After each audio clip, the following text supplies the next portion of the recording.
Hello friends, जय Shri Ram. Welcome and welcome back to my channel. Bhadrak Ramnavami तो आपण मैंने देखिले, हेले गांधी पड़िया रामनवमी रे होइथिबा मेला बुलीछंती कि? रामक आगमन रे भद्रक सहर एबे पूरा सजई होई जाइछि। बहुत सारा भिड़ को क्रॉस करी फाइनली आम पहुंची गांधी पड़िया रे।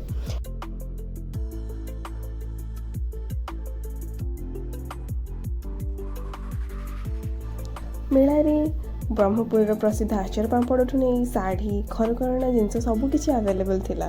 संबलपुरी शाढ़ी तो किणी पारिलिनी, हेले चूड़ी किणी 2 पटक 80 टंका। बहुत सुंदर लगी मते। मेला भितर प्रभु दर्शन करी पुणी आग को माड़ी चली हरेक माल आड़ को, जोटा कि झील मानकर सबुठ फेवरेट सेक्शन। हरेक माल 5 टंका ठू नहीं 30 जाए सबू देखिलु। हरेक माल सेक्शन रे rubber band, clutcher, cute coffee mug, jewellery items and pen stand ठू नहीं बहुत सारा घरकरणा जिनस बहुत सस्तार मिलूला। आपण मैंने तो भिड़ देखि जानी पारुथिबे। धीरे धीरे संध्या होउतला, ता सह भिड़ भी बढ़ुतला एवं भद्रक सहर रंगीन होई उठुतला।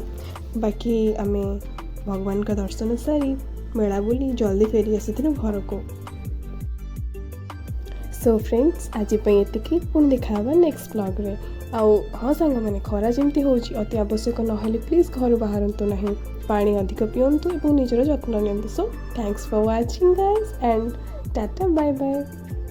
पुणी देखा नेक्स्ट ब्लॉग रे। एंड वीडियोटी जदि आपण मानको पसंद आछि ताहले लाइक कर दियंतु एवं हाँ जदि आपण माने मो चैनल रे नुआ ताहले सब्सक्राइब करबा को जमा भी भूलिबेनी।